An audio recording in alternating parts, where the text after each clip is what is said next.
En 1940, la Roumanie a perdu un tiers de son territoire en moins de 90 jours, sans tirer un seul coup de feu, sans déclarer la guerre à qui que ce soit, sans signer un seul acte de capitulation sur le champ de bataille. La Bessarabie et la Bucovine du Nord lui furent arrachées par Staline au moyen d'un ultimatum le 28 juin. La Transylvanie du Nord fut cédée par Hitler à la Hongrie le 30 août.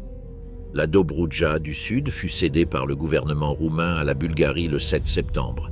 3 coups durs en 70 jours. La population du royaume s'est effondrée, passant de 19,9 millions à 13,3 millions d'habitants. Un tiers des terres arables, près de la moitié des forêts, les 3/4 des cultures de tournesol. Disparu de la carte en moins d'un été. Comment un pays a-t-il pu se retrouver au bord de l'effondrement total en temps de paix ? Comment a-t-il réagi à cette catastrophe? Et quel prix a-t-il payé pour les décisions qu'il a prises par la suite? Voici l'histoire de la Roumanie pendant la Seconde Guerre mondiale. Le rêve a commencé en août 1916. La Grande Roumanie, Romania Mare, n'existait pas encore. Il existait un royaume modeste, coincé entre des empires qui convoitaient ses terres, ses fleuves et ses gisements de pétrole. Le roi Ferdinand Ier, monarque d'origine allemande qui avait signé une déclaration de guerre contre son propre pays natal, prit la décision la plus audacieuse de l'histoire récente de la Roumanie.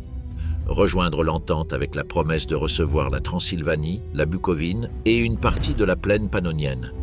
Le prix à payer fut dévastateur. L'armée roumaine traversa les Carpates avec enthousiasme, mais sans préparation suffisante. Les troupes austro-hongroises, rapidement renforcées par des divisions allemandes, écrasèrent l'offensive initiale. En décembre 1916, les Allemands avaient pris Bucarest. Le gouvernement et l'armée se réfugièrent en Moldavie, à l'extrême nord-est du pays, tandis que le reste du territoire était sous occupation. C'est à ce moment-là qu'un jeune colonel d'état-major nommé Ion Antonescu fit pour la première fois preuve de son courage. Combattant sous les ordres du général Constantin Présent pour la défense de la Moldavie, Antonescu contribua de manière décisive à la planification tactique de la bataille de Marasesti, qui se déroula entre août et septembre 1917. Au cours de cette bataille, la plus intense du front roumain pendant toute la Première Guerre mondiale, les divisions roumaines ont stoppé l'offensive du maréchal allemand August von Mackensen. Peu haïssez-nous se tresser. On ne passe pas par ici, est devenu le cri de guerre d'une nation qui refusait de disparaître. Mais la victoire tactique de Marasesti ne put compenser l'effondrement stratégique provoqué par la révolution bolchevique en Russie.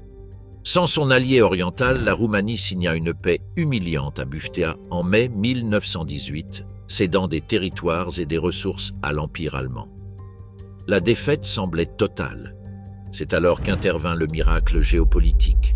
L'effondrement des empires centraux en novembre 1918 transforma les vaincus en vainqueurs. Lors de la conférence de paix de Paris, la Roumanie reçut tout ce qui lui avait été promis, et même plus. La Transylvanie, la Bucovine, la Bessarabie, une partie de la Hongrie historique. Le territoire du royaume presque doubla du jour au lendemain. La Romania Mare, la Grande Roumanie, n'était plus un rêve, c'était une réalité cartographique. Mais ce rêve portait en lui les germes du problème. Les nouveaux territoires comptaient des minorités hongroises, allemandes, juives, ukrainiennes et bulgares. On estime qu'environ 30% de la population de certaines des régions nouvellement incorporées n'était pas d'origine roumaine. Budapest n'a jamais accepté la perte de la Transylvanie. Sofia revendiquait la Dobroudja du Sud. Moscou ne reconnaissait pas la souveraineté roumaine sur la Bessarabie que la Russie contrôlait depuis 1812. La Grande Roumanie vit le jour avec 3 ennemis déclarés à ses frontières. Pour se défendre, le gouvernement de Bucarest s'appuya sur 3 piliers: la Société des Nations, l'alliance avec la France et un réseau de pactes régionaux. En 1921, la Roumanie, la Yougoslavie et la Tchécoslovaquie formèrent la Petite Entente pour résister au révisionnisme hongrois. La même année, un traité de défense mutuelle fut signé avec la Pologne contre une éventuelle agression soviétique. Nicolas Titulescu, le brillant ministre roumain des Affaires étrangères, élu président de l'Assemblée de la Société des Nations en 1930 et réélu en 1931, incarnait cette diplomatie d'équilibre. Le révisionnisme signifie la guerre, répétait Titulescu à chaque menace de révision des traités de Versailles. Mais il y avait un autre problème au sein même de la Roumanie, un problème qui ne venait pas de l'extérieur. En octobre 1923, un étudiant de 24 ans nommé Corneliu Zelea Codreanu organisa à Iași un complot visant à assassiner plusieurs hommes politiques roumains. La raison ? Ils avaient là soutenu un amendement constitutionnel accordant la citoyenneté aux Juifs. Le complot fut découvert. Codreanu fut arrêté, jugé et acquitté. À sa sortie de prison, il eut une vision. Dans la chapelle de la prison, il a décrit dans son autobiographie avoir vu l'archange Michel, qui lui ordonnait de consacrer sa vie à Dieu et à la régénération spirituelle de la Roumanie. Le mysticisme de Codreanu était authentique et totalement sincère. Contrairement à Mussolini ou à Hitler, il ne bâtit pas son mouvement sur l'appareil d'État ni sur le cynisme de l'opportunisme. Il le bâtit sur des rituels de communion, des vœux de sang, du travail communautaire non rémunéré dans des villages pauvres et une haine viscérale envers les Juifs qu'il considérait comme les agents du bolchevisme juif empoisonnant les racines spirituelles de la Roumanie. En 1927, Codreanu fonda la Légion de l'Archange Michel. 3 ans plus tard, il créa la Garde de Fer comme branche politique militante. Le mouvement connut une croissance fulgurante pendant les années de la Grande Dépression, lorsque la ruine économique des paysans et la corruption flagrante des partis parlementaires firent de la Garde la seule force politique qui semblait avoir des principes. Lors élection de décembre 1937, la Garde remporta 66 sièges au Parlement, devenant la 3e force politique du pays avec 15,6% des voix. Le roi Carol II observait cette ascension avec un mélange de mépris et de crainte. Carol était l'un des personnages les plus complexes et les plus compromis moralement de l'Europe de l'entre-deux-guerres. Il avait abdiqué volontairement en 1925 pour vivre avec sa maîtresse, Magda Lupescu, en exil volontaire en France. En 1930, il revint en Roumanie dans des circonstances irrégulières et reprit le trône, évinçant son propre fils Michel, qui avait brièvement régné en tant qu'enfant roi. L'historien Hugh Seton Watson le décrivait comme brillant en apparence et fondamentalement ignorant, doté d'une énergie débordante et d'une soif illimitée de pouvoir. Carol admirait Mussolini et s'était donné pour mission de l'imiter, combinant des méthodes terroristes avec la tradition balkanique la plus profondément enracinée de corruption et d'intrigue. Pour neutraliser la Garde sans la détruire complètement, parce qu'il la craignait et parce qu'il en avait besoin comme contrepoids parlementaire face aux partis traditionnels, Carol abolit la Constitution de 1923 en février 1938 et instaura une dictature royale. La Garde fut déclarée illégale. Codreanu fut arrêté sur la base d'accusations forgées de toutes pièces de trahison et condamné à 10 ans de travaux forcés. 6 mois plus tard, dans la nuit du 29 au 30 novembre 1938, Codreanu fut étranglé en prison avec 13 de ses camarades. Les corps furent enterrés secrètement sur le terrain de la prison de Jihlava. Le communiqué officiel annonça qu'ils étaient morts en tentant de s'échapper. Carol avait commis une erreur irréparable. Le martyre de Codreanu n'a pas détruit la Garde, il l'a immortalisée. Ion Antonescu est né le 2 juin 1882 à Pitești, ville du sud de la Roumanie, au sein d'une famille de la classe moyenne dont le père était officier dans l'armée. Il fut baptisé dans la foi orthodoxe et envoyé dès son enfance dans des écoles militaires. Le 1er juillet 1904, après 2 ans passés à l'école d'infanterie et de cavalerie, il a commencé son service dans l'armée roumaine avec le grade de sous-lieutenant. Son caractère s'est dessiné dès le début. Le général français Victor Pétain, attaché militaire à Bucarest, écrivait à son sujet en 1920 « Extrêmement travailleur, d'une grande valeur militaire, mais extrêmement vaniteux quant à sa personne et à son pays, chauvin, xénophobe ». En 1922, lorsque Antonescu fut affecté comme attaché militaire à Paris, Pétain fut encore plus direct. Intelligence avérée, brutale, fourbe, volonté farouche de réussir. Antonescu mérite une place particulière dans l'armée roumaine. Pendant la Première Guerre mondiale, Antonescu a occupé le poste de chef des opérations sous le commandement de Przán et a contribué de manière décisive à la planification de la résistance en Moldavie. C'est au cours de ces années qu'il s'est forgé une réputation d'officier le plus compétent et le plus gênant de l'armée roumaine. Gênant parce qu'il ne tolérait ni l'ineptie, ni la corruption, ni la malhonnêteté, et que sa franchise lui valait plus d'ennemis que d'amis parmi la classe politique. En 1933, il fut nommé chef d'état-major général. Sa priorité était de moderniser une armée qu'il considérait comme équipée d'un armement obsolète et incapable de défendre les frontières du pays.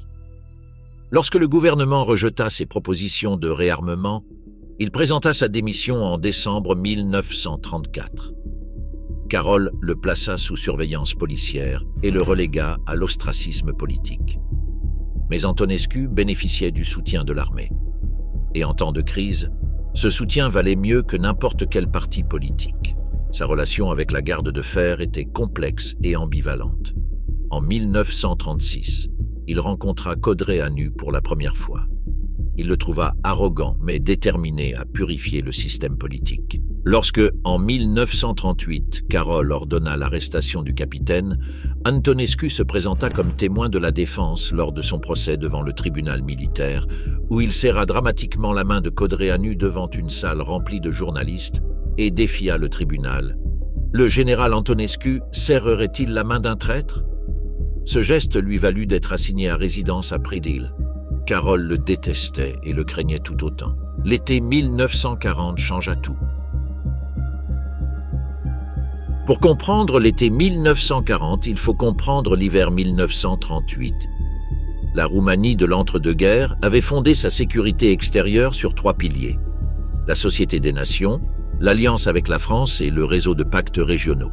En 1920, le chancelier Nicolae Titulescu avait contribué à la création de la Petite Entente avec la Yougoslavie et la Tchécoslovaquie pour contenir le révisionnisme hongrois. En 1921, un traité de défense mutuelle avec la Pologne avait créé un bouclier contre la menace soviétique. Et depuis 1932, lorsque Titulescu avait pris la tête du ministère des Affaires étrangères, la Roumanie avait activement cherché à conclure un accord de sécurité collective avec l'Union soviétique. Le révisionnisme signifie la guerre, répétait-il à chaque menace de révision des traités de Versailles. La Bessarabie constituait un obstacle permanent. Moscou n'avait jamais reconnu la souveraineté roumaine sur cette province, que la Russie contrôlait depuis 1812.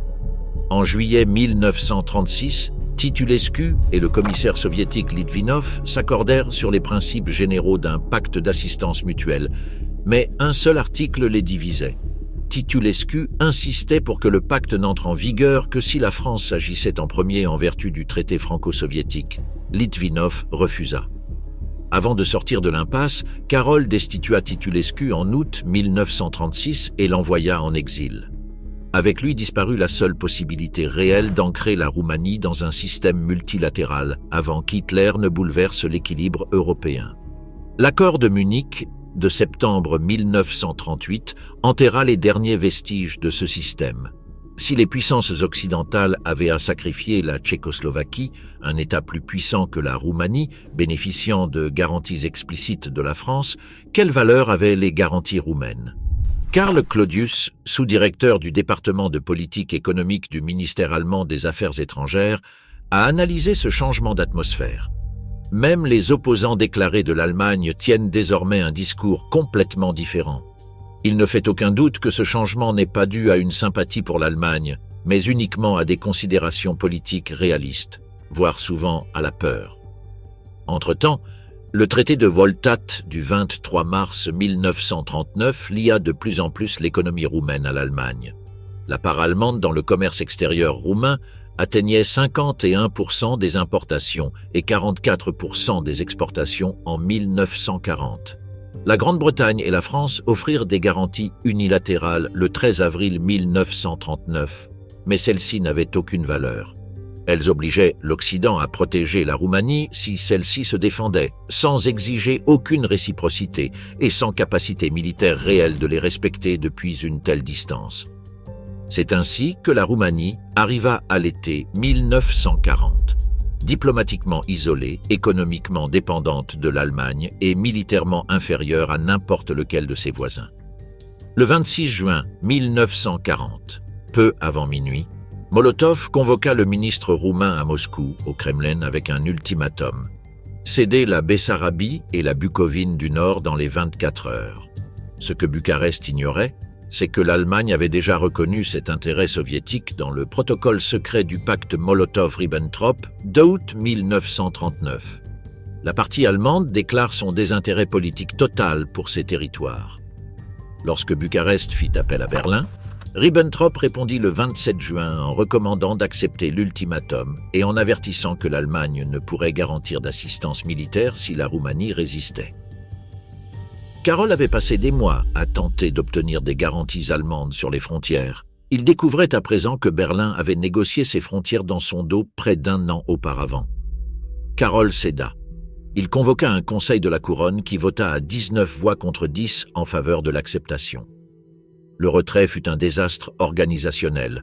L'attaché militaire britannique conclut que le retrait fut dans l'ensemble très mal exécuté et de nombreuses unités ne reçurent jamais d'ordre, avec plus de 40 000 soldats capturés ou portés disparus. La région cédée couvrait 50 762 km² et comptait 3 776 000 habitants, dont plus de la moitié étaient d'origine roumaine. Les pertes économiques furent considérables et dévastatrices. 37% des terres arables, 44% des forêts, 75% des cultures de tournesol, 86% du soja. Mais le traumatisme psychologique fut plus profond que le préjudice économique. Lorsque les troupes roumaines se retiraient sous la pluie de juin, elles furent accueillies dans certaines localités par des insultes, des crachats et des drapeaux rouges. Les rapports militaires décrivaient des groupes de juifs locaux célébrant l'arrivée soviétique, arrachant les insignes des officiers, déployant des drapeaux communistes.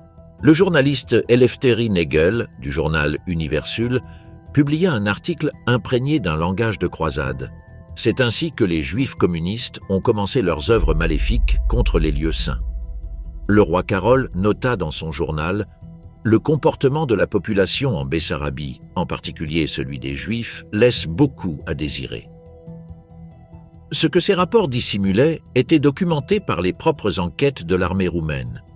Parmi les fonctionnaires communistes actifs en Bessarabie avant les déportations soviétiques, 505 étaient roumains et seulement 69 étaient juifs. À Bolgrad, c'est la population bulgare qui a attaqué les soldats en retraite. Dans plusieurs villes, les commerces détruits par les communistes appartenaient majoritairement à la classe moyenne juive. La Fédération des communautés juives publia des déclarations de loyauté. Le sol roumain, généreusement arrosé du sang de nos meilleurs fils, tombés lors de la guerre d'indépendance de 1877, qui ne parvinrent aux oreilles d'aucun officier en retraite. Les premières violences concrètes eurent lieu le 1er juillet 1940. 52 juifs fusillés à Dorowa par des troupes en retraite. Des juifs jetés de trains en marche en Moldavie, fusillés par des officiers de gendarmerie. La logique de la représaille était déjà en marche avant même qu'un gouvernement ne l'ordonne. Sentant l'odeur du sang, la Hongrie et la Bulgarie ont présenté leurs propres revendications. Le 30 août 1940, au palais du Belvédère à Vienne, Ribbentrop et Chiano ont présenté la carte qu'ils avaient déjà tracée selon leurs propres intérêts. La lettre désespérée du Premier ministre Gigurtu, la Transylvanie a toujours été considérée par nous comme un bastion de la roumanité, fut ignorée. La Transylvanie du Nord, 43 104 km² avec 2,6 millions d'habitants, passait à la Hongrie. La nouvelle frontière ne répondait pas à des critères ethniques. En la repoussant jusqu'à la chaîne sud des Carpates, Ribbentrop offrait au Reich un rempart défensif naturel, tandis que la ligne passait à quelques kilomètres seulement des champs pétrolifères de Ploiesti, essentiels au plan d'attaque contre l'Union soviétique. Le ministre roumain des Affaires étrangères, Mihail Manuelescu, s'évanouit sur la table en voyant la carte. La réaction fut un séisme politique.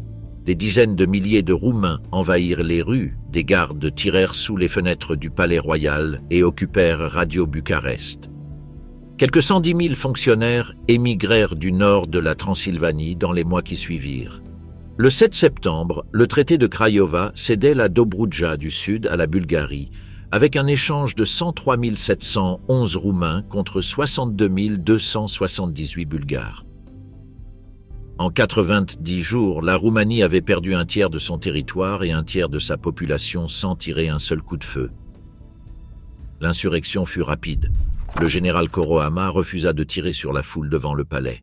L'armée, qui a laissé notre territoire être envahi sans tirer un seul coup de feu, s'y opposerait. Tel était le verdict de l'armée sur son propre roi. Fabricius dissipa tout doute résidant dans la nuit du 5 septembre. Le Reich n'apprécie pas que vous restiez ici et j'étudie les horaires de train pour vous. Le 6 septembre 1940, peu après 6 heures du matin, Karol II signa son abdication en faveur de son fils de 19 ans.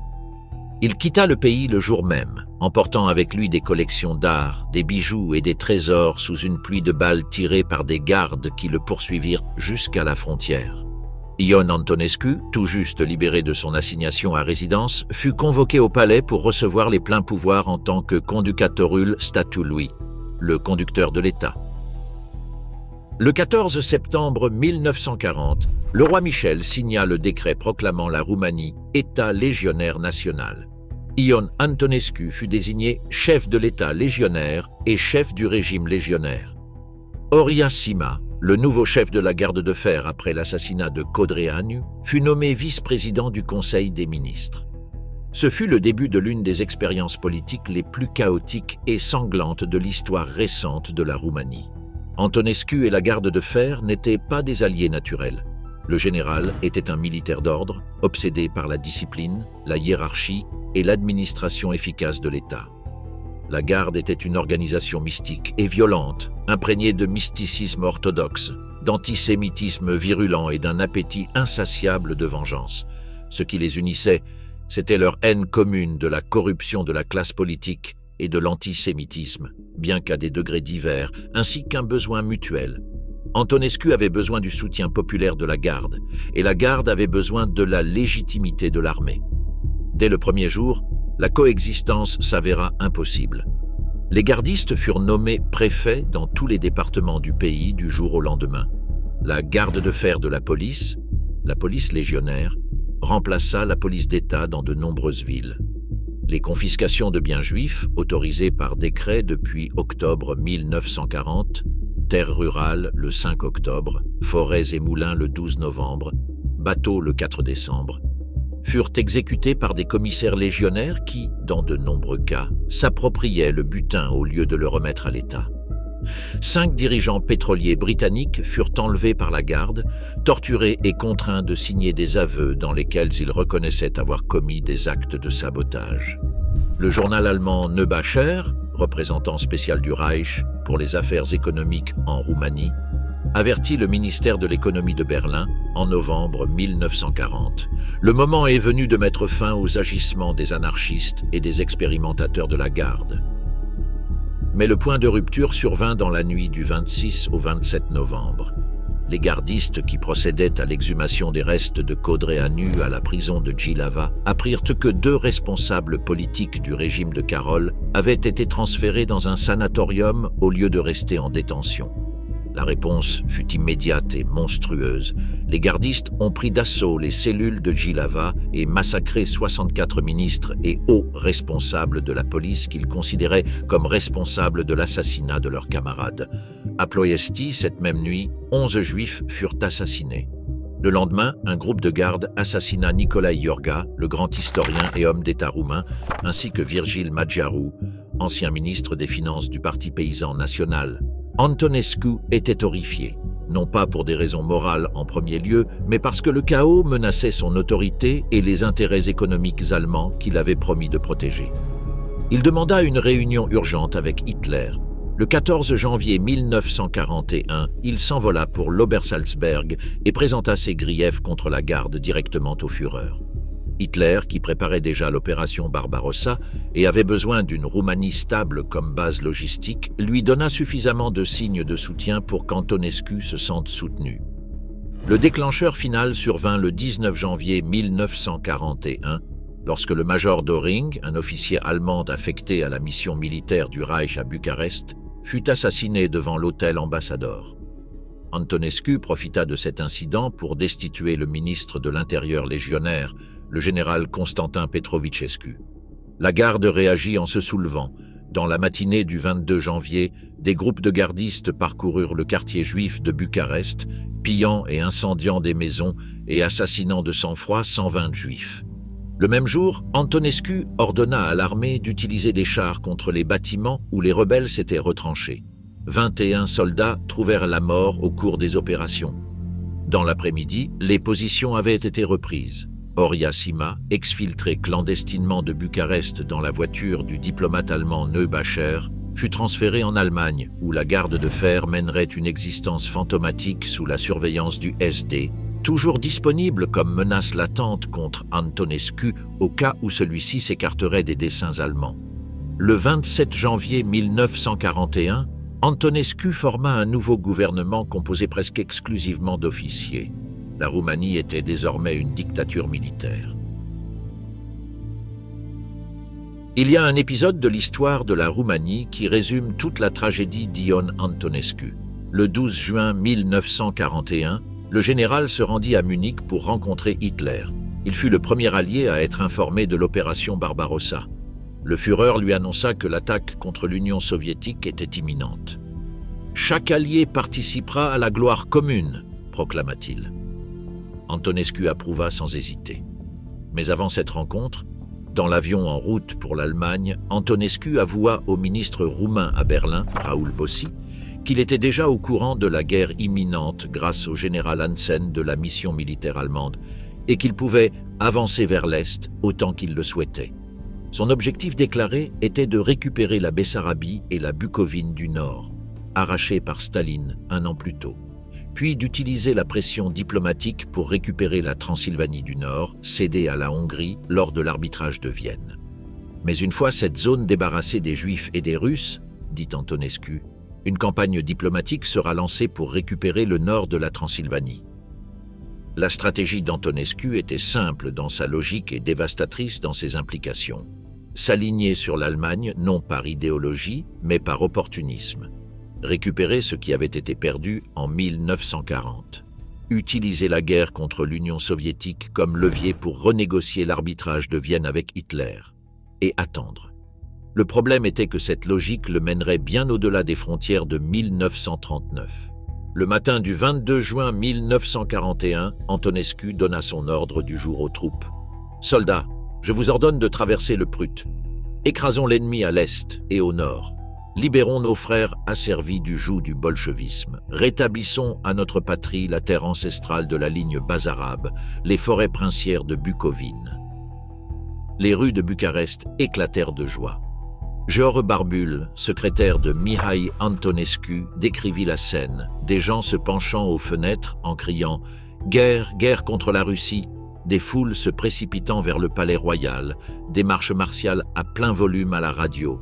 Puis soudain, un silence profond, lorsque les prières commencèrent et que les gens s'agenouillèrent dans la rue. La Roumanie entra en guerre avec près de 585 000 soldats participant à l'attaque contre l'Union soviétique, soit plus que tous les autres alliés de l'Allemagne réunis.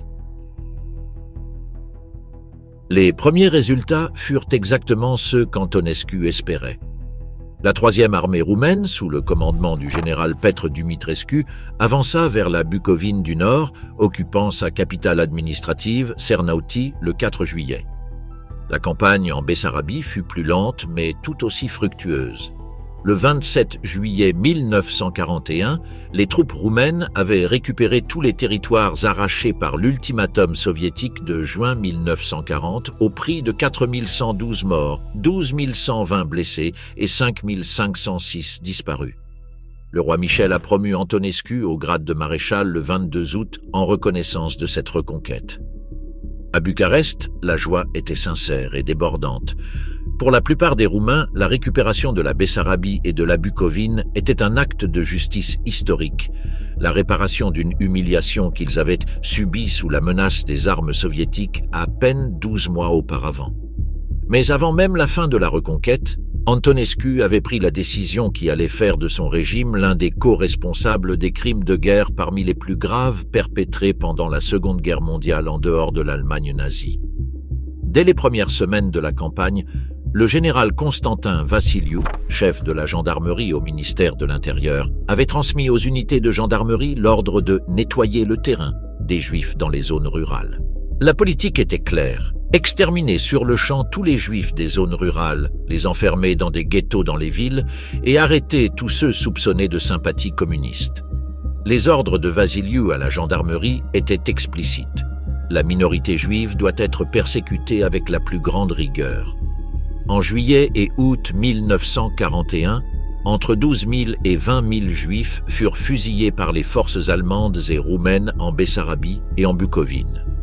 Les bataillons roumains du 9e régiment de montagne, commandés par le colonel Carlan, ont exécuté à Noua Sulita, entre le 8 et le 10 juillet, environ 800 personnes dans les rues et les maisons. À Ciudei, le colonel Valeriu Carp a ordonné l'assassinat de la quasi-totalité de la population juive, entre 450 et 572 victimes.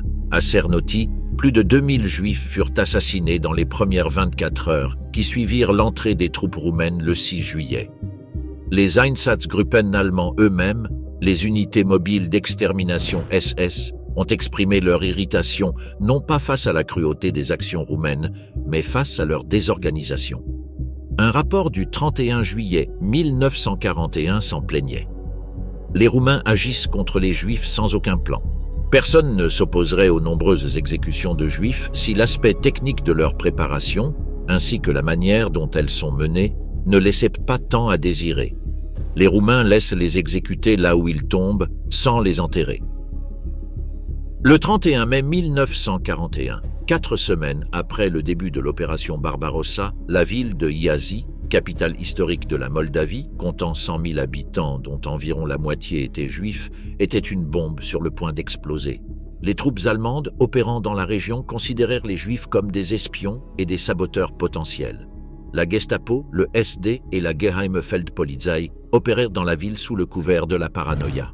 2 bombardements soviétiques, les 25 et 26 juin, avaient provoqué une psychose collective autour de prétendus baliseurs qui guidaient les avions ennemis depuis le sol à l'aide de radios, de torches ou de drapeaux rouges.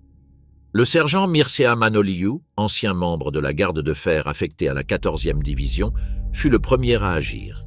Le 26 juin, il escorta 3 juifs déjà arrêtés jusqu'au champ de tir de la garnison et les fusilla. L'un mourut, l'autre s'échappa. 3 jours plus tard, le 28 juin, une patrouille allemande commença à rassembler des milliers de juifs dans la cour du quartier général de la police. Les colonnes furent contraintes de passer sous le feu des soldats roumains et allemands, des membres de l'organisation Todt et des gendarmes qui crachaient, insultaient et jetaient des pierres. Vers 13 heures, il y avait environ 3500 suspects, pour la plupart des juifs, dans la cour du quartier général de la police. Ce qui s'est passé ensuite est l'un des actes de barbarie les mieux documentés de l'histoire roumaine. Vers 14 heures, les Juifs rassemblés dans la cour du commissariat ont été soumis à une pluie de balles qui a duré jusqu'à 18 heures, avec une interruption pendant laquelle le général Stavrescu a tenté en vain de persuader les Allemands de mettre fin au massacre. Le nombre de victimes dans la cour s'éleva à plusieurs centaines. Les estimations varient, mais les sources diplomatiques allemandes à Bucarest firent état d'au moins 4000 morts au total à Iași. Mais le cauchemar n'était pas terminé. Quelques 2500 survivants furent sortis du quartier général et conduits à coups de matraque à la gare. Le 30 juin, 2 trains de marchandises quittèrent Iași avec des Juifs entassés dans des wagons scellés sous la chaleur de juillet. Le premier, connu sous le nom de « train de la mort », transportait entre 2430 et 2530 personnes dans près de 40 wagons de marchandises. Les planches clouées sur les bouches d'aération des wagons empêchaient l'air d'entrer. Sans eau, sans nourriture, alors que le train parcourait de manière erratique les 500 km qui le séparaient de sa destination à Kalarazi. Mettant 6 jours et demi, les passagers buvaient leur propre urine, devenaient fous et mouraient. Lorsque les wagons ont été ouverts dans des gares intermédiaires, les survivants ont vu que leurs compagnons de voyage étaient morts. À Targu Frumos, les cadavres ont été déchargés par des Roms qui avaient accepté ce travail, tentés par la possibilité de trouver des chaussures et des vêtements sur les corps. Dans chaque wagon, on a retrouvé 80 à 90 cadavres sur les 140 à 145 personnes embarquées. Plus de 1400 Juifs sont morts dans ce train. Les 1011 survivants sont arrivés à Kalarazi le 6 juillet. Le deuxième train fut tout aussi meurtrier. Sur les 1902 personnes embarquées, 1194 périrent et furent enterrées au cimetière du village de Podul-Iloai. Antonescu prit connaissance des détails des meurtres commis à Iași depuis son train de commandement en Moldavie. Dans la nuit du 30 juin, il a transmis aux unités à Iași l'ordre du général Iohannițiu. Le général Antonescu a ordonné que tous les communistes juifs de Iași, ainsi que tous ceux qui seraient trouvés en possession de drapeaux rouges et d'armes à feu, soient exécutés cette nuit. Cependant, dans le même temps, Antonescu a ouvert une enquête sur ces excès. Le 4 juillet, il transmet à la police et à la gendarmerie un ordre qualifiant les événements de désordre qui avaient jeté l'armée et les autorités dans un jour tout à fait défavorable et interdisant toute action individuelle. Ce double message, condamnation du chaos combiné à un ultimatum antisémite, allait être la marque de fabrique de son régime pendant les 3 années suivantes. Le 3 août 1941, les troupes roumaines traversèrent le Dniestre et commencèrent à avancer vers Odessa sur les territoires qui avaient été soviétiques avant 1939. Antonescu ne s'arrêta pas aux frontières de 1939, non pas parce que les Allemands le lui demandaient, même s'ils le poussaient dans cette direction, pas uniquement pour des raisons militaires, mais parce que, comme il l'a déclaré lors d'une réunion du Conseil des ministres le 6 septembre 1941, l'histoire s'écrit par l'épée. Si nous n'avons pas d'alliés puissants, nous la perdrions. Dans la guerre que nous menons, après avoir pris la Bessarabie, aurais-je pu m'arrêter ? Pour Antonescu, la campagne au-delà du Dniestre avait 3 objectifs. Le premier était stratégique, détruire les fortifications soviétiques en Transnistrie et réduire la puissance militaire russe.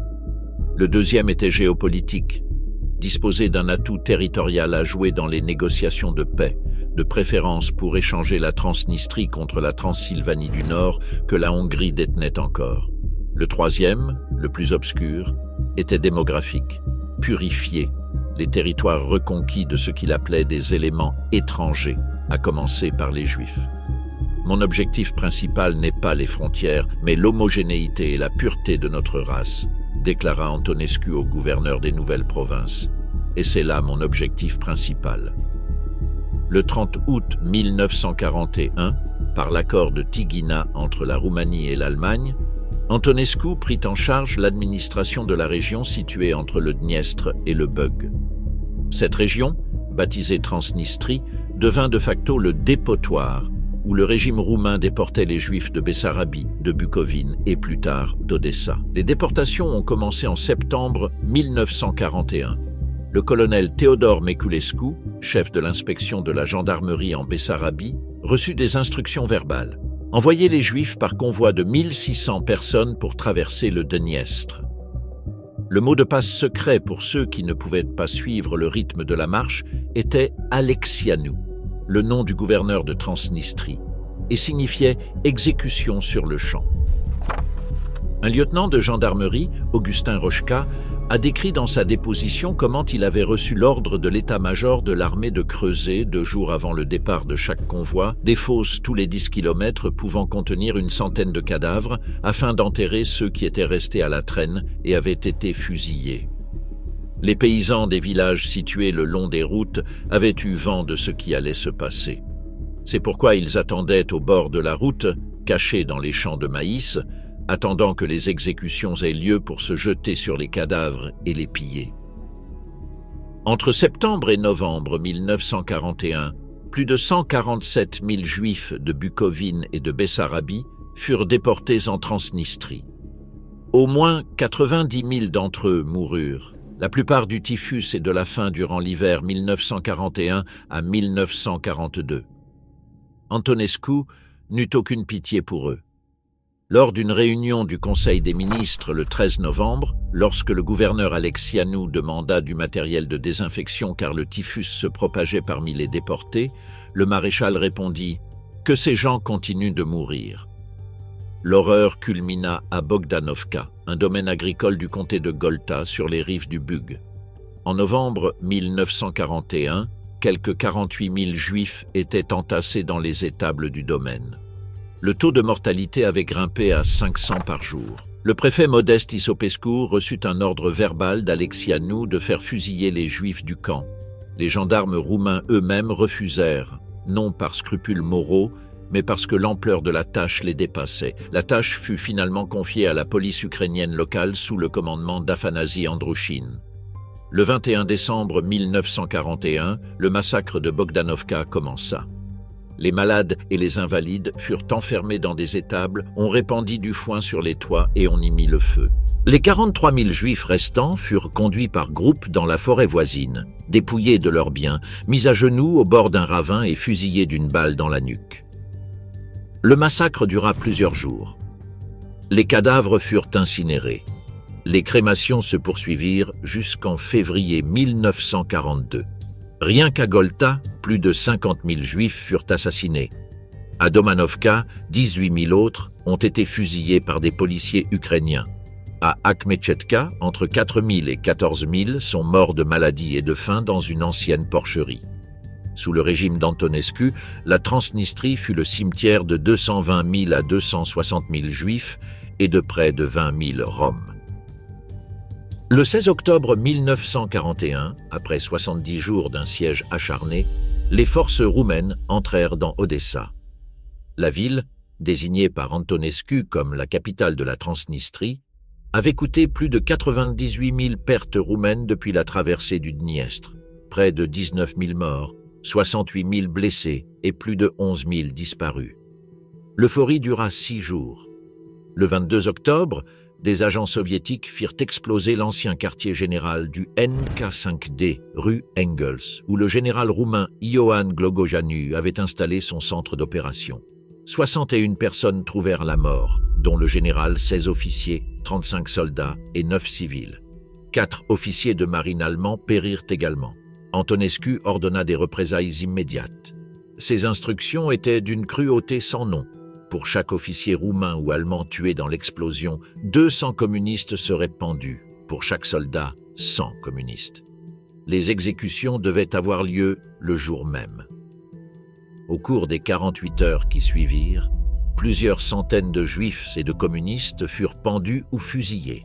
Des milliers de juifs furent contraints de marcher jusqu'à Dalnik, à la périphérie de la ville.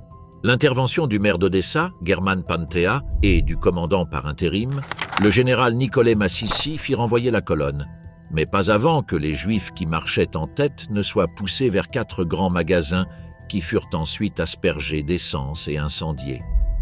Le rapport d'un officier allemand à Bucarest, adressé à Berlin en novembre 1941, mentionnait que, le matin du 23 octobre, environ 19 000 Juifs ont été fusillés sur une place du port, entourés d'une clôture en bois. Leurs cadavres ont été aspergés d'essence et brûlés. Un mois plus tard, lors d'une réunion du Conseil des ministres le 13 novembre, Antonescu demanda au gouverneur Alexianu « La répression a-t-elle été suffisamment sévère ?» Et après avoir reçu la confirmation que les Juifs avaient été fusillés et pendus dans les rues d'Odessa, il répondit « C'est ainsi qu'il faut agir ». En janvier 1942, Alexianu ordonna la déportation vers le nord de la Transnistrie des 40 000 Juifs restants à Odessa. Les déportations commencèrent le 11 janvier. Chaque jour, des colonnes de 1500 personnes, hommes, femmes, enfants, personnes âgées et malades, étaient conduites à pied du ghetto d'Odessa jusqu'à la gare pour être déportées vers Berezovka et d'autres camps où la plupart mouraient de maladies, de faim et de froid. La Roumanie a engagé plus de troupes que tous les autres alliés de l'Allemagne réunis. Cette phrase du maréchal Antonescu, prononcée à l'été 1942, résumait à la fois la fierté et la tragédie de la participation roumaine à la guerre. En octobre 1942, près de 900 000 soldats roumains combattaient aux côtés de l'Allemagne sur le front de l'Est, de la Crimée au Caucase. Puis vint Stalingrad.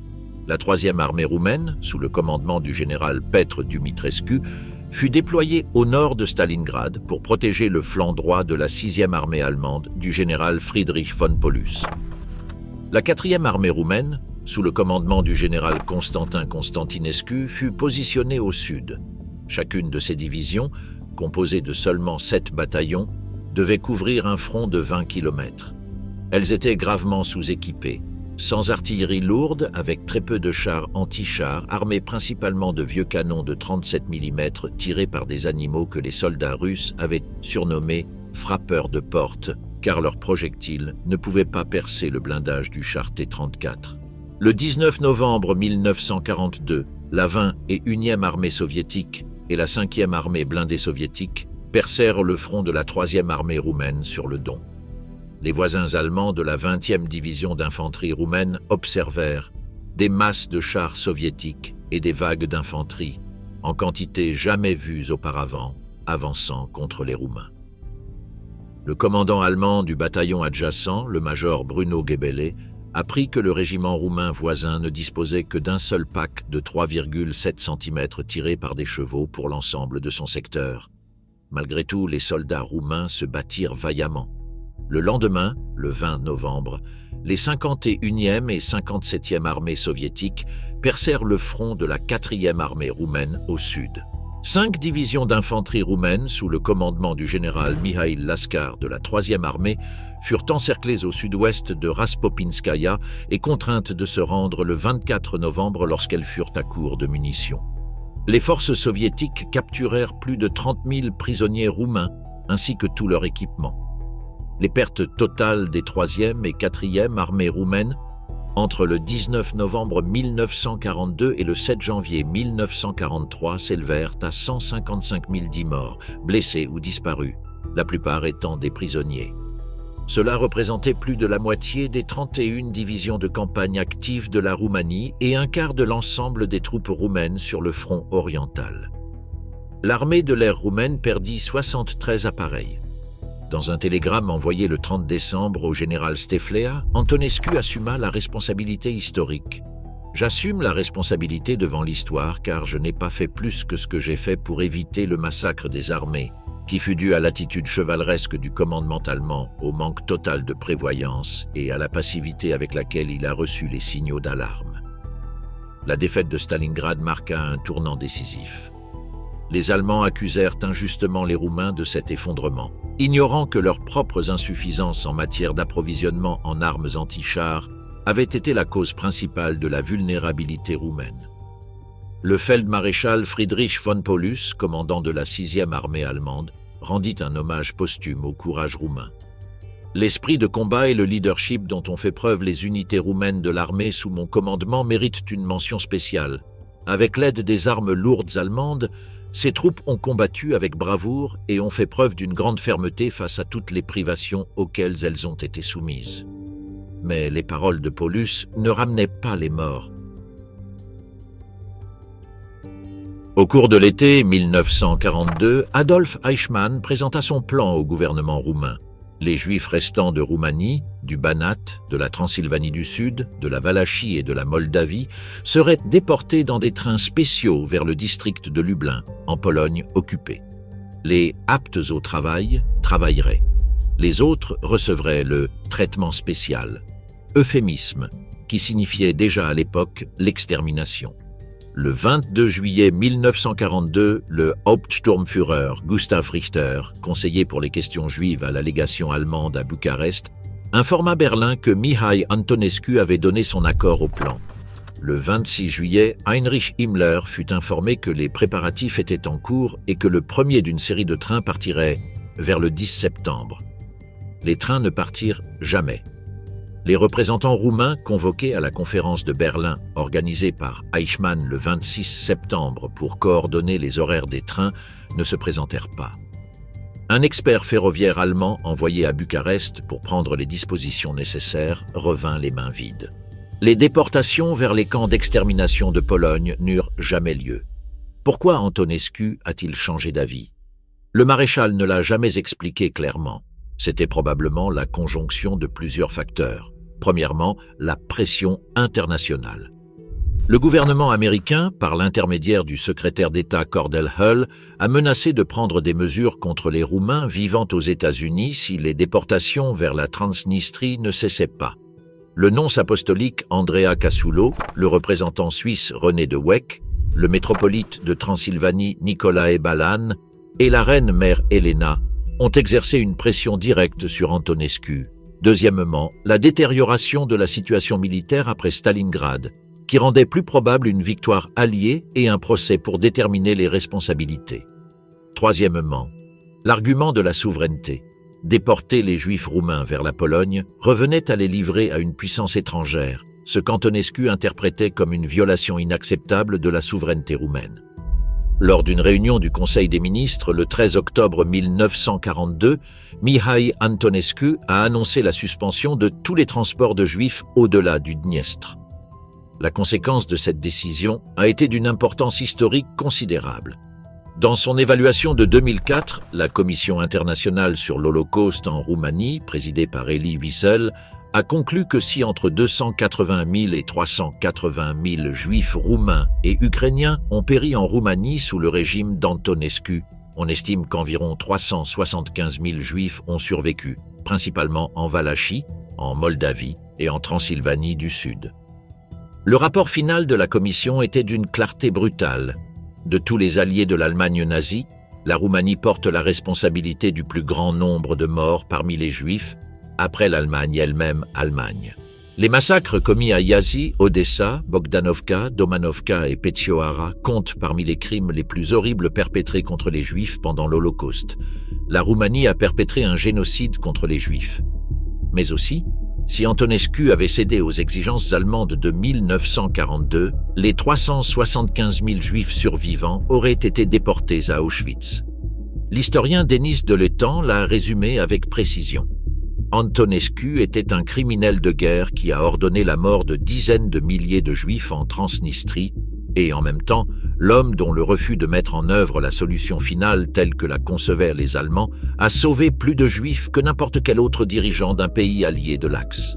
Ce paradoxe est la contradiction insoluble au cœur de l'héritage d'Ion Antonescu. Les Juifs n'ont pas été les seules victimes de la politique de purification du régime. En mai 1942, Antonescu a pris la décision de déporter certaines catégories de Roms vers la Transnistrie. Les nomades et ceux ayant un casier judiciaire furent les premiers à être identifiés. Un recensement effectué le 25 mai recensa 40 909 Roms susceptibles d'être déportés, dont 9 471 étaient des nomades et 31 438 appartenaient aux catégories sédentaires sélectionnées. Les déportations ont commencé le 1er juin 1942. Les Roms nomades ont été rassemblés par la gendarmerie dans les chefs-lieux de comté et conduits à pied avec leurs charrettes d'un poste de gendarmerie à l'autre au cours d'un voyage qui a duré des semaines. En septembre 1942, 9 trains spéciaux transportant des Roms sédentaires ont traversé le Dniestre. Au total, plus de 25 000 Roms ont été déportés en Transnistrie. Les conditions étaient analogues à celles des Juifs.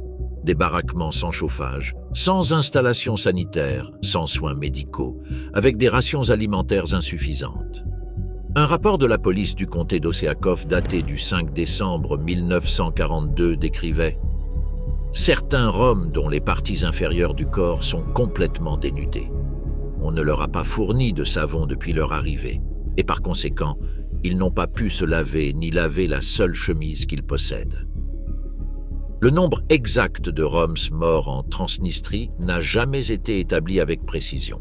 Un recensement effectué par la gendarmerie en mai 1944 n'a dénombré que 6 000 survivants sur plus de 25 000 déportés. Il est presque certain que plus de la moitié sont morts. Contrairement aux déportations de Juifs, il n'y eut pas d'exécution massive organisée de Roms. La mort survint par négligence délibérée, de faim et de maladie. Ce fut un génocide par abandon.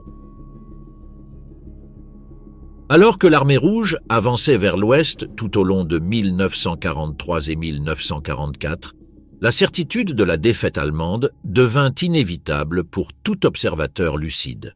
Mihai Antonescu, le ministre des Affaires étrangères et non le maréchal, commença à sonder les possibilités d'un armistice par les voies diplomatiques à Madrid, Lisbonne, Stockholm et Ankara. En janvier 1943, Mihai lui-même avait donné des signes de changement au ministre italien Bovascopa à Bucarest, qui se rendit à Rome pour présenter un rapport au ministre italien des Affaires étrangères Galeazzo Ciano. Ce dernier nota dans son journal le 19 janvier Bovascopa a fait un rapport sur sa longue conversation avec le jeune Antonescu de retour du quartier général allemand. Celui-ci a été très explicite sur la situation tragique de l'Allemagne et prévoit la nécessité pour la Roumanie et l'Italie de prendre contact avec les Alliés afin d'organiser une défense contre la bolchevisation de l'Europe. Mussolini rejeta la proposition. Le maréchal tolérait ces contacts, bien qu'il fût publiquement fidèle à Hitler. Le 12 avril 1943, au château de Klesheim à Salzbourg, Hitler confronta directement Antonescu aux informations de ses services de renseignement concernant les contacts à Madrid et lui demanda de les analyser. Le maréchal promit sa loyauté jusqu'au bout et s'engagea à enquêter sur les agissements du ministre roumain à Madrid. Ce qu'Hitler ignorait, c'est qu'Antonescu était parfaitement au courant des démarches de Mihai et n'avait aucune intention réelle de les faire cesser. Elle constituait sa police d'assurance pour le moment où la défaite allemande serait irréversible.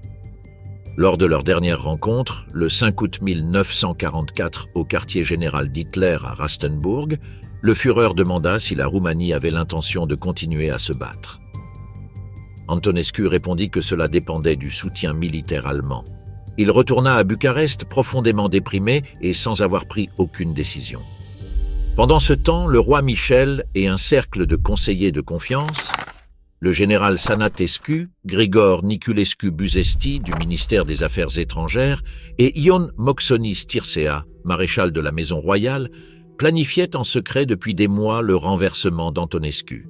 Le roi prit contact avec les dirigeants des partis démocratiques, Iuliu Maniu du Parti paysan national et Constantin Brătianu du Parti libéral national, ainsi qu'avec Lucrețiu Patrascanu du Parti communiste roumain, qui fit également appel à Emil Bodnaras, officier du NK5 des soviétiques, connu sous le nom de l'ingénieur Kossu, capable d'organiser des groupes armés de travailleurs communistes pour soutenir le coup d'État dans les rues de Bucarest.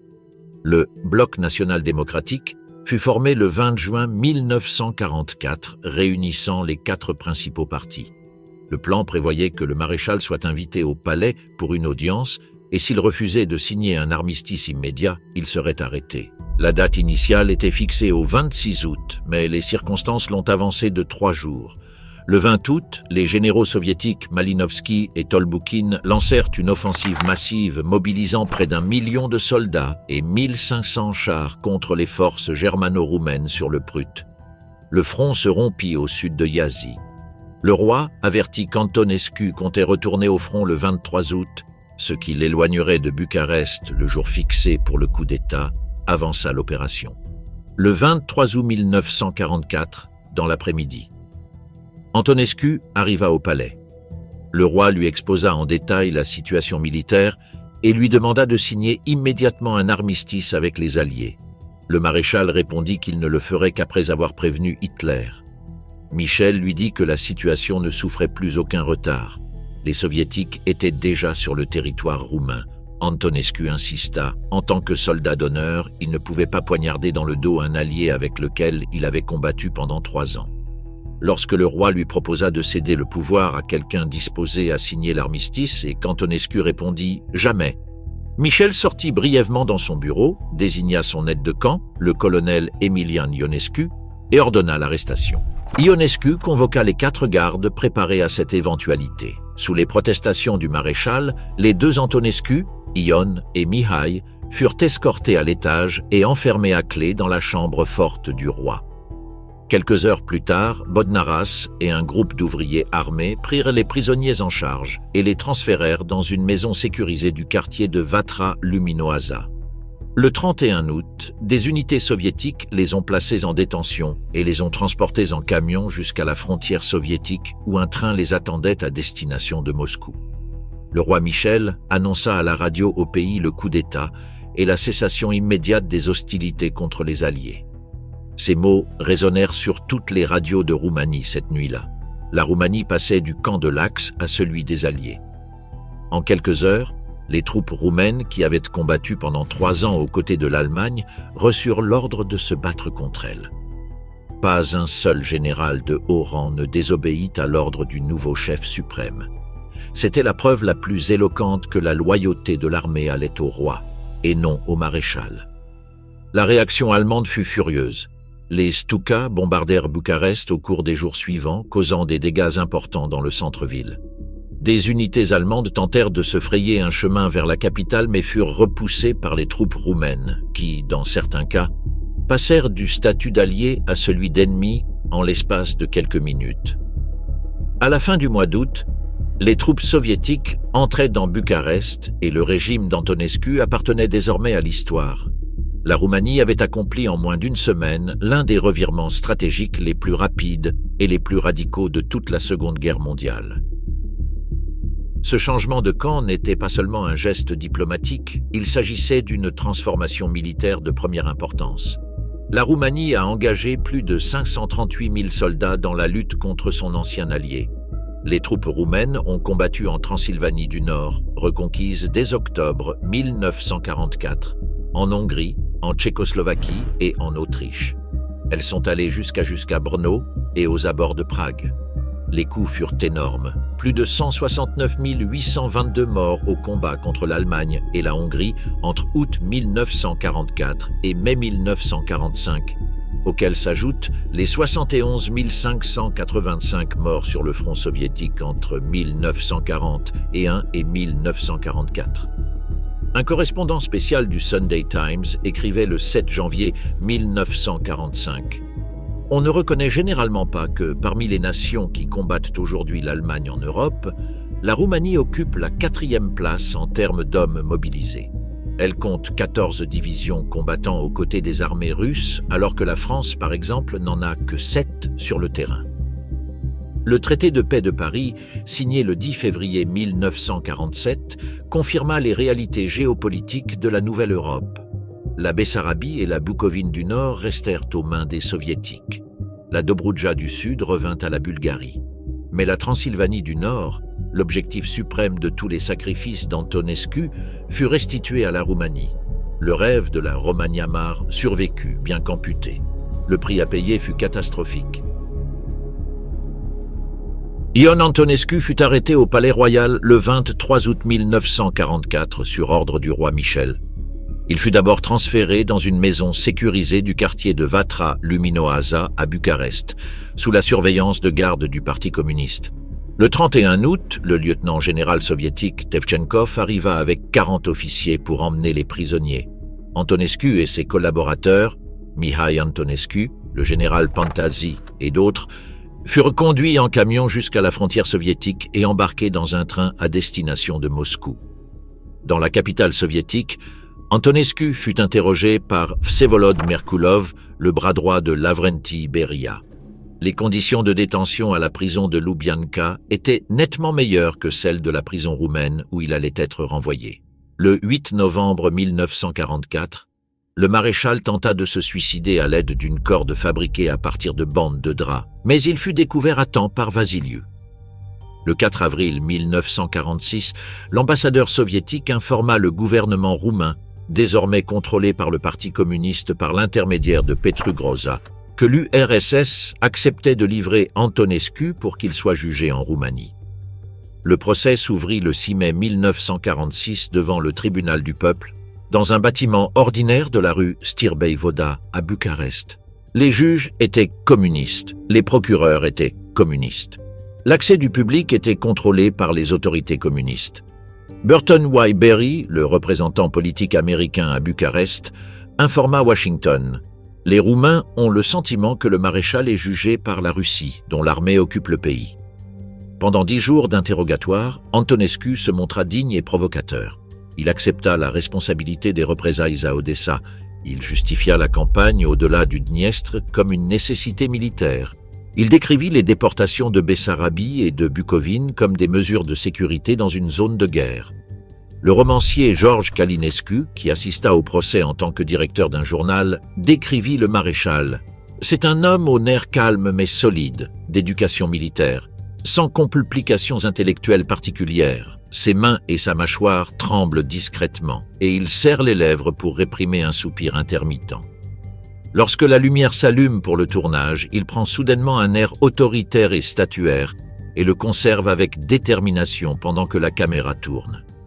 Le 17 mai 1946, Ion Antonescu fut condamné à mort. Ses avocats firent appel. L'appel fut rejeté le 31 mai.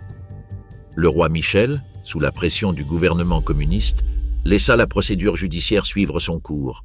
Le 1er juin 1946, à 6 heures de l'après-midi, Antonescu fut conduit avec Mihai Antonescu, Constantin Vasiliu et Georg Alexianu dans un champ ouvert de la prison de Djilava, connue sous le nom de la vallée des péchés. Chacun fut placé face à un poteau en bois. Seul Vasiliu accepta d'avoir les yeux bandés. Quelques instants avant que le peloton d'exécution ne vise, Ion Antonescu souleva son chapeau de feutre en signe de salut et tomba, comme ses compagnons, sous une rafale de tirs. L'officier commandant donna le coup de grâce. Il avait 63 ans. Dans une dernière lettre à son épouse, écrite après avoir pris connaissance du verdict, Antonescu avait écrit « Ma chère Rika, j'ai gardé la tête haute devant le tribunal, tout comme je la garde devant le jugement suprême. Personne dans ce pays n'a servi le peuple avec autant d'amour et d'intérêt que moi. Les circonstances et les hommes ne nous ont pas permis de faire le bien que nous voulions tant accomplir ensemble pour notre pays. La volonté suprême en a décidé ainsi. J'ai échoué. D'autres ont échoué, eux aussi. Beaucoup d'autres. Une fois que le juste jugement de l'histoire leur aura attribué leur place, il déterminera également la nôtre. Tout au long de l'histoire, les peuples ont été ingrats partout. Je ne regrette rien et tu ne devrais rien regretter non plus.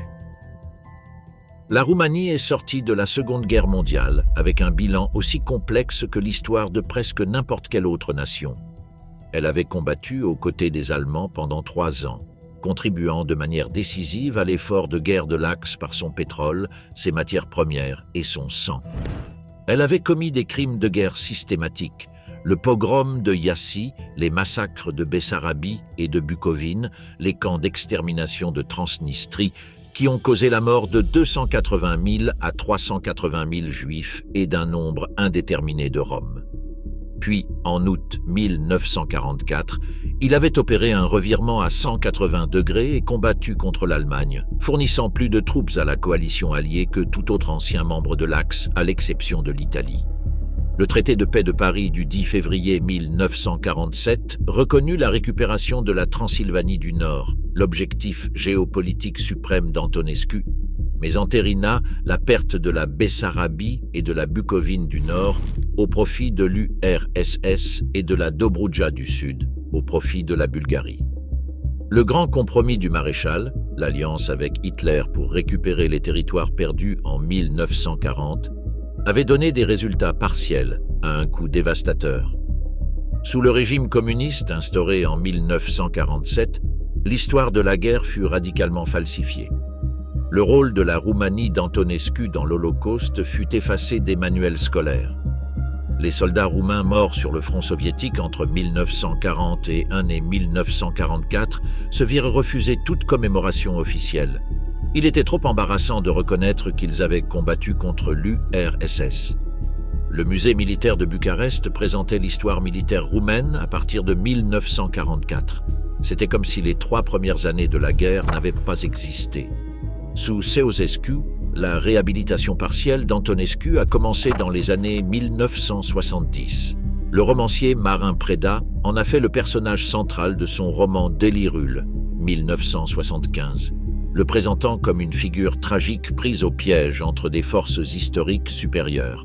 Le patriotisme du maréchal, son obsession de récupérer les territoires perdus, s'accordait parfaitement avec le nationalisme autarcique du régime de Ceausescu. Mais l'Holocauste restait un sujet tabou. Ni Preda ni aucun autre écrivain autorisé ne mentionnait le sort des Juifs de Transnistrie. Après 1989, le débat sur Antonescu est devenu l'un des sujets les plus politiquement toxiques de la démocratie roumaine. En 1991, le Parlement s'est levé pour observer 1 minute de silence en l'honneur du maréchal à l'occasion de l'anniversaire de son exécution. Le président Ion Iliescu, dans une interview publiée en juillet 2003 dans la version numérique du quotidien israélien Haaretz, a nié qu'il y ait eu en Roumanie un holocauste au sens où on l'entend habituellement. C'est le président Emil Constantinescu qui, dans un message du 4 mai 1997, a reconnu pour la première fois officiellement la responsabilité collective de la Roumanie dans l'Holocauste. En octobre 2003, le président Iliescu cédant à la pression internationale, a annoncé la création de la Commission internationale sur l'Holocauste en Roumanie, présidée par Elie Wiesel. Le rapport de novembre 2004 était sans ambiguïté. La Roumanie a perpétré un génocide contre les Juifs. La survie de certains Juifs dans certaines régions du pays ne change rien à cette réalité. Ion Antonescu est peut-être la figure la plus difficile à juger de toute la Seconde Guerre mondiale. Il fut le militaire le plus compétent que la Roumanie ait produit au XXe siècle. C'était un patriote sincère dont l'amour pour son pays était constant et sans équivoque. C'est lui qui a préservé la souveraineté roumaine alors que d'autres auraient capitulé face aux exigences allemandes, comme en témoigne sa résistance à la mise en œuvre de la solution finale contre les Juifs de Valachie et de Moldavie. Il a été à la tête d'une dictature qui a permis aux partis d'opposition démocratique de tenir des réunions et de lui envoyer des lettres de protestation sans que leurs dirigeants ne soient arrêtés. Une tolérance qu'aucun autre dirigeant de l'axe européen n'aurait manifestée. Et en même temps, c'est l'homme qui a ordonné les déportations de Bessarabie et de Bukovine, sachant que les convois se dirigeraient vers la mort. C'est le maréchal qui a ordonné à Odessa l'exécution de 200 civils pour chaque officier tué lors de l'attentat du NKVD. C'est le dirigeant dont le régime a été responsable du plus grand massacre de Juifs perpétré par un allié de l'Allemagne en dehors de l'Allemagne même. L'historienne américaine Irina Livezeanu a résumé cette contradiction avec précision. Antonescu était un criminel de guerre qui a envoyé des dizaines de milliers de Juifs à la mort en Transnistrie, et pourtant il a refusé d'envoyer d'autres Juifs roumains dans les camps d'extermination de Pologne. C'était un antisémite et pourtant, malgré les déportations, plus de Juifs ont survécu sous son régime que dans tout autre pays de l'Europe de l'Axe.